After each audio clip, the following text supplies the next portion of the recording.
Saudações jurídicas, caros ilustres. Estive aqui a pensar. Se alguém praticar um ato e causar prejuízo a outrem, o que acontece? Ou vamos ainda colocar da seguinte forma. Se alguém deixar de praticar um ato e mesmo assim causar um prejuízo a outrem, o que acontece também?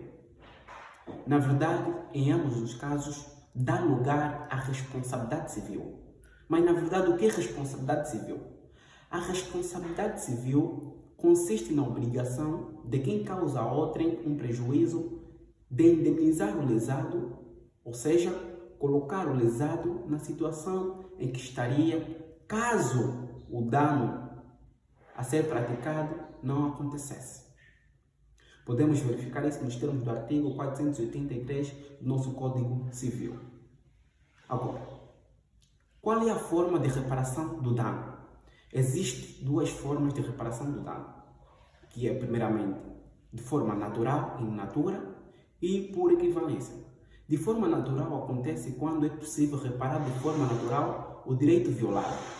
E quando não é possível reparar de forma natural o direito violado, aqui dá lugar à reparação por equivalência. Restauração por equivalente acontece quando não é possível reparar de forma natural o direito violado, nos termos do artigo 566 do nosso Código Civil. Agora, quanto aos danos, existem danos patrimoniais, aqueles que são avaliáveis em dinheiro, e danos não patrimoniais, aqueles que não são avaliáveis em dinheiro. Nos danos não patrimoniais, consagrados nos termos do artigo 496 do nosso Código Civil, é para a violação de bens estranhos. O que são bens estranhos? Bens estranhos são aqueles bens sensíveis, ou seja, por exemplo, direito à integridade moral, são os direitos morais. Por essa violação, por violação de direitos morais ou por direitos sensivelmente tutelados pelo direito, dá lugar a uma responsabilidade civil pela violação de danos não patrimoniais. Mas nesse sentido não é visto bem como indemnização, mas sim como compensação. Por quê? Porque não se consegue mensurar o dano causado ao lesado. Por isso, o direito não vê isso como uma indemnização, mas sim como uma compensação, porque aqui é atribuído no âmbito da responsabilidade, de modo a compensar o lesado pelos danos causados. Ainda nos danos patrimoniais estão compreendidos os seguintes: os danos emergentes e os lucros cessantes. Os danos emergentes são os prejuízos sofridos pelo lesado que recorrem diretamente da lesão, consagrado nos termos do artigo 562 do nosso Código Civil. Ao passo que os lucros cessantes são as vantagens que deixaram de entrar na esfera jurídico-patrimonial do lesado em consequência da lesão, consagrados nos termos do artigo 564 do nosso Código Civil. A título exemplificativo, no âmbito das atividades dos taxistas, quando, por exemplo, os taxistas sofrem um acidente, ou qualquer pessoa sofrer um acidente, a pessoa pode instaurar uma ação de responsabilidade civil pelos danos emergentes, ou seja, pelos danos que decorrem diretamente da ação que causou um prejuízo à sua esfera jurídica.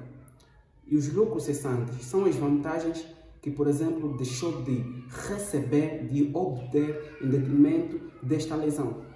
Um taxista sofreu um acidente, por exemplo, vai instaurar uma ação de responsabilidade civil pelos danos emergentes, que recorrem diretamente do dano, e pelos lucros cessantes, que são as vantagens que deixou de receber em detrimento desse dano. Ainda no âmbito da responsabilidade civil, podemos observar a responsabilidade civil subjetiva e responsabilidade civil objetiva. A responsabilidade civil subjetiva e objetiva estão consagradas nos termos do artigo 483 do Código Civil. No número 1 estão consagrados a responsabilidade civil subjetiva e no número 2 está consagrado a responsabilidade civil objetiva. Para dar lugar à responsabilidade civil subjetiva, tem de se preencher alguns elementos cumulativos.